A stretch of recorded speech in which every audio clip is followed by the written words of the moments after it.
Yes, guys, welcome back to the Cannon Podcast, and let's recover. Recover after last night's travesty. Last minute dagger from Porto. And as Arsenal fans, or a concert for some people, right, Bhavs? Some people. Yeah, look, I went out after. I a great time. I did a Marcus Rashford. I'm sorry, lads, but listen.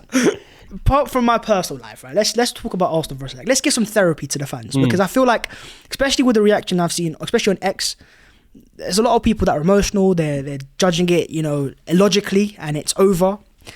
I think us three, we like to keep it logical at times, sometimes. So apart from celebrating a 6-5 victory, let's actually break down a 1-0 defeat, because I think we learned quite a lot from this game. And I think, first things first, how do you guys feel right now, the day after the game, so soon after? How do you feel right now? Let's go to George first. I'm more than fine about the projection of the team. I think the one thing is I'm still I'm annoyed at the night and how the performance went. But beyond that, I'm not capping the team's potential. I'm not worried about our objectives this season.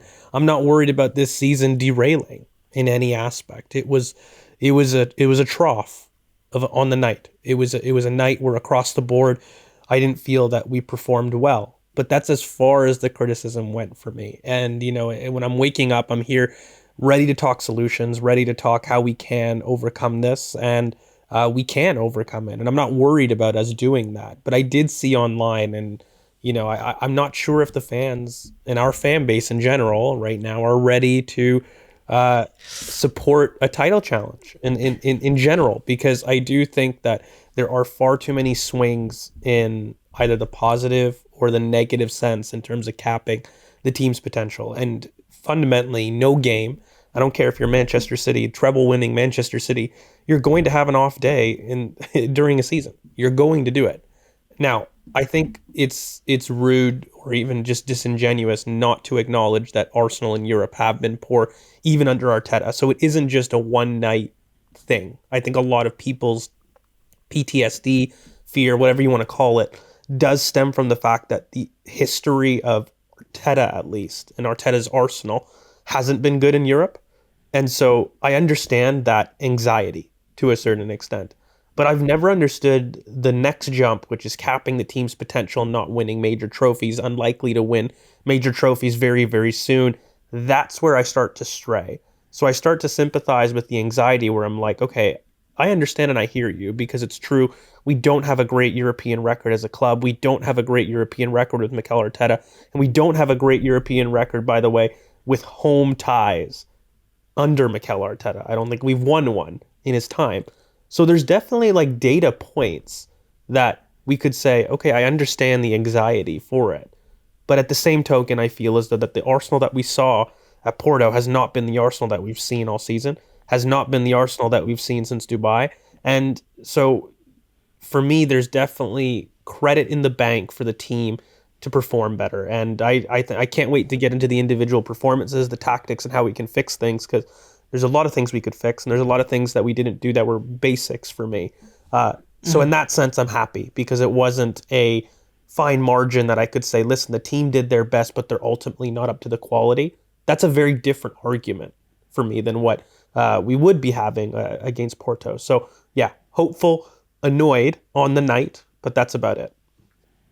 And I think I understand that. I think, but to understand what we need to fix, we have to go for what went wrong in the first place, and that's where we're going to go to Mr. Moneypenny. Alex, talk to me. Talk to me about what, having seen that performance and now given a bit more time, what do you think actually went wrong in the game? Was it a matter that our attack wasn't brave enough? Was it the fact that we were a bit trying to be a bit too professional and trying to just get a little result? And maybe was it that pass from Martinelli that a lot of people criticised since for that little risky pass he tried to make, which could have worked out pretty well, didn't quite work out, and then bang, out of nowhere, got hit by a dagger. Yeah. I think in these situations, this is the only thing that matters, trying to understand what the actual problem is. And this is why I always say, get him out of the camp, mate. Get him out. Just win. Get them all out. Edu, Tim Lewis. I think, of course, the problem is whenever these, and let's be clear, we're all so emotionally invested in this team. It's painful when we lose. And I get it. So I'm not in no way suggesting that it's, it's something, just get over it, whatever. There is a concern here. There's a problem here, but let's try and figure out what the problem is. So this is always the question. So I'm glad you've asked it. Look, I would echo a lot of what George said in terms of the direction of the team. We know there's no problem. You know, we had people sort of last night when we did the instant reaction saying, oh, you know, we're never going to win anything, all this sort of stuff. I stand by everything we've said, you know, absolutely everything. It's just, you know, in these European campaigns, and I think we'll come on to this later, we're going to have evenings like this. And for me, it's always about looking at the patterns. Always look at the patterns. What are the repeated issues? Those are the things that are always at the top of my priority list. Have we this season, or let's just use, you know, since sort of November, December time, recent Arsenal, let's say since we sort of turned that corner in Dubai, have we really, really struggled to create loads of big chances? Not really.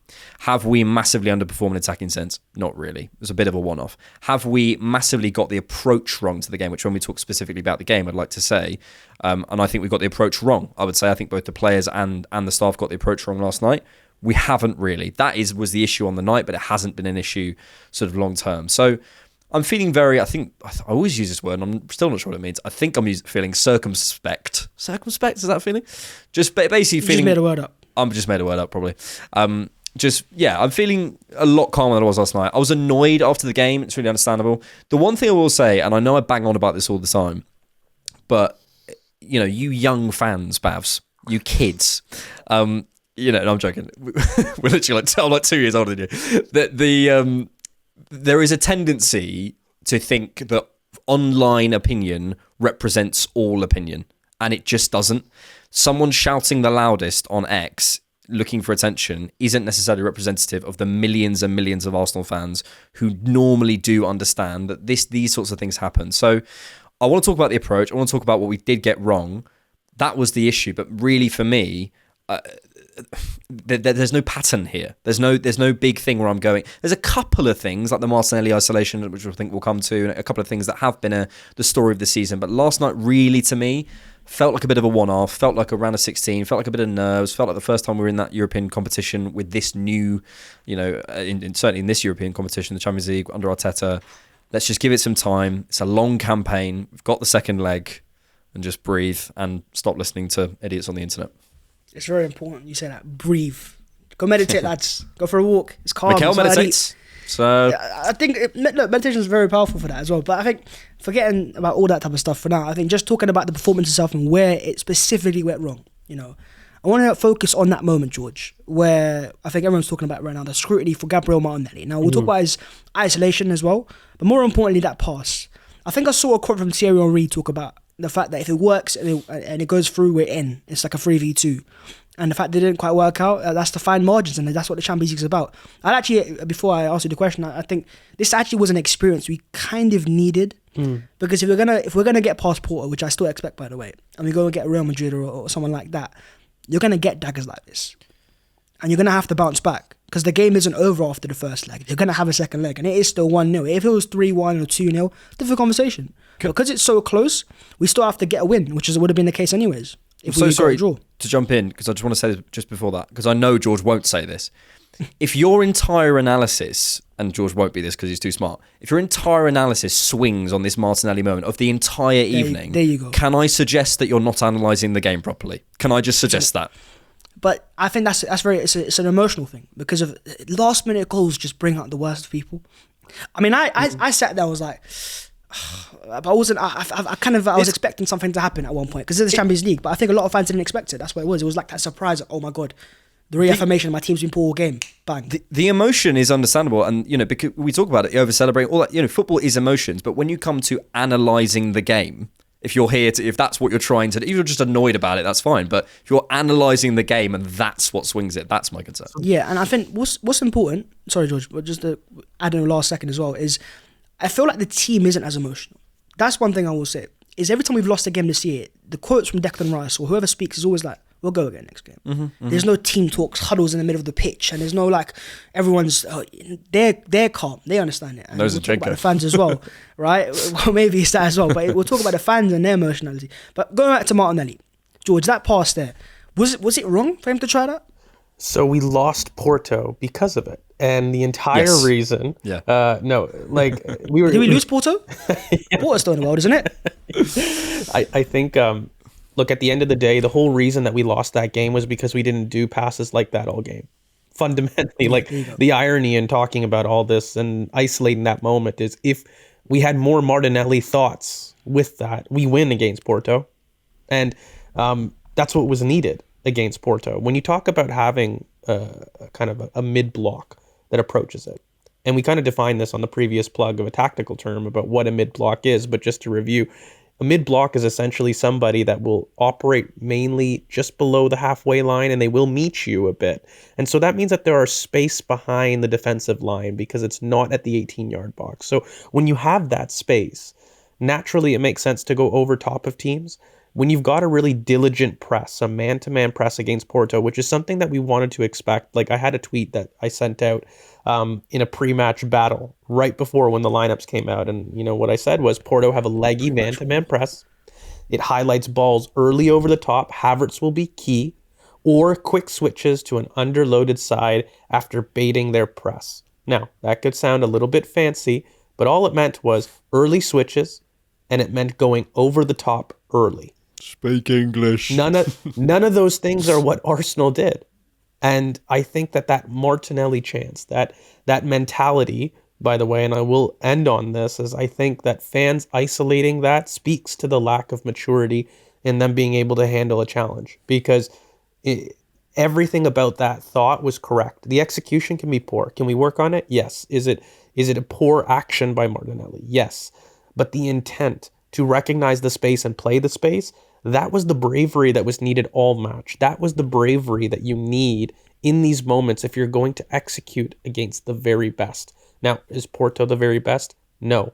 But it's that mentality to recognize the space and play the right pass. We hadn't done that all match. All match we were recycling. All match we were playing it conservative. All match we were being safe. So actually, more of what Martinelli does wins us Porto, not less of it. And of course, you've got the consequence. So then people are going to say, well, George, isn't it better to go 0-0 at home? And I'd argue, would have been even better to go 1-0. At some point, you know, you have to make the right decisions, and more right decisions lead to better positive results than the opposite. And I think on a whole, in general, Martinelli and teams, by the way, and players should expect to play that pass. It is just a poor action. It doesn't mean that the intent is wrong. It doesn't mean that the space was wrong. It doesn't mean that he shouldn't have done it. All those things were very true and correct. But it was in the moment. It was a poor execution, and that's it. But poor execution was happening all match. And I think that we as fans just need to be a bit braver in terms of recognizing the margins that these games are going to be played at. Because you can't bemoan an action and say, well, you know what, in the future, I'd rather Martinelli not take that chance, not take that pass, not take that attempt to break the lines, because that mentality is what's going to hold you back in the big moments. You do need to be brave enough to find that space. And when you see it, and when the space is there to penetrate. 100%. I think the conversation around Martinelli isn't just that pass though, Alex. We've seen it about the whole, even before the game, I was seeing conversations about, is he too isolated? We see the little graphs where they talk about, you know, the Arsenal passing networks, and Martinelli's always in the corner on his own. So do you think Martinelli is isolated on purpose, or do you reckon it's something that just happened because Havertz isn't a natural number 8? You know, there's like a Xhaka, and we don't have a natural left back playing behind him who can overlap as well. And it's like, well, Saka has a perfect environment with Odegaard and White. Martinelli's not given the same platform. Yeah, it's hard to say, and I don't think it will just be one thing. I can't imagine it's gone on for this long and it's not an instruction, and it's not a, you know, we know how diligent this coach is. You know, it's going to be a decision, and whenever there is a decision made that's, well, something that feels like a decision, I try and flip it around and go, okay, well, that's been made, so then let's try and find the reasons for it, rather than, you know, why isn't it working, whatever. Why is it happening? Well, I think you can look at Martinelli's qualities and say, what do you think Mikel sees in him? He sees someone who can stretch lines, which I think he probably likes, and so probably that'll help with his, help, or maybe hinder, whichever way you look at it, the isolation issue, cause the isolation issue. He's going to be spending a lot more time sort of running in behind, on the last line, than Saka might be. I think he likes the fact that he could run in those channels in between the centre-back and the full-back on the left-hand side. I think he must, at the moment, not be too bothered about this tendency we have to go to the right-hand side. Look, Saka has the most progressive passes received in the Premier League by about 100. It's like it's not even close. I think Martinelli's actually second, by the way, but he's like it's by a huge distance. Last time I checked on FBref, so there must be an acceptance that in the dynamics of this team, we don't mind going right to go left. Now, as George was mentioning earlier, the problem is when you don't go there quick enough, and then you leave Martinelli isolated. I think the isolation, when we see these on this sort of average position map, so we see this on the graphs that always go around, but you see the whole team sort of together and then Martinelli's out here. That's because Martinelli is holding width on that side. Again, if Martinelli's holding width and Saka's holding width, but the ball's over here, Martinelli has to stay out on that left-hand side. He's not going to come inside and collapse in, because then that collapses the whole defence in. So I think there's a number of reasons. The Havertz thing, I don't know. Again, yeah, could we connect them up a little bit better with a different type of fullback? Would it be different? Probably. But I think we could probably get more out of Martinelli. But honestly, I come back to the player. I still think he himself can recognise when to dribble, when to not a little bit better. I think he can recognise the runs in behind a bit better. I think he can be found more. And I think George mentioned last night in his reaction, the switches are a problem for Arsenal. So you can't put it down to one thing. But also equally, why change it? Especially since we came back from Dubai, when we've won 5-0 against Palace, and then whatever it was, and then 6-0 against West Ham, and so something's working. So why change it? We might see it change in the future. I don't know, but yeah, it doesn't feel like massively high on my priority list. That's not the reason we lost the game last night. I think sometimes people see he wasn't amazing last night, and I wouldn't say it was Martinelli's best game at all. But I saw a lot of discourse around it being like Martinelli was the problem, and I sort of go, we've been okay with that the last 5 games. Why is it now a problem, especially when we know that this is a feature of this system? So for me, I don't see the Martinelli issue as massive. If it continues and it's stopping us completely, then maybe. But I think he holds such a facilitative role, maybe more so than he did last season for the rest of our attack, that I'm sort of okay with losing a little bit of output, because I think it brings us up elsewhere. It does. But I think the reality is we've lost, and I definitely was fascinated just observing the reaction of people. In person it was different. I think I met a few Arsenal fans last night, and they were calm about it, like we'll go beat them anyways. And even on Instagram I got a lot of people saying we're going to beat them, but the one platform that wasn't saying that was of course the X, which I spend too much time on nowadays, I think. You really do. I really do. I really need to get off that place. But I think more importantly, seeing that reaction though, George, I want to ask you a very important question. Do you think, as Arsenal fans, as a fan base in general, I'm not trying to say X is the only Arsenal fans, but just in general, do you feel Arsenal fans are emotionally ready to go a deep run in the Champions League? Because the Champions League, you could get to the semi-finals and get hit with a dagger. You get to the final and get hit by a dagger. As fans, can we cope with it? Or is it something that, it's down to the team and we just got to wait and see what the team does? Thanks for checking out the Cannon Podcast. To hear the full episode, sign up as a YouTube member on this channel or go to patreon.com/thecannonpod.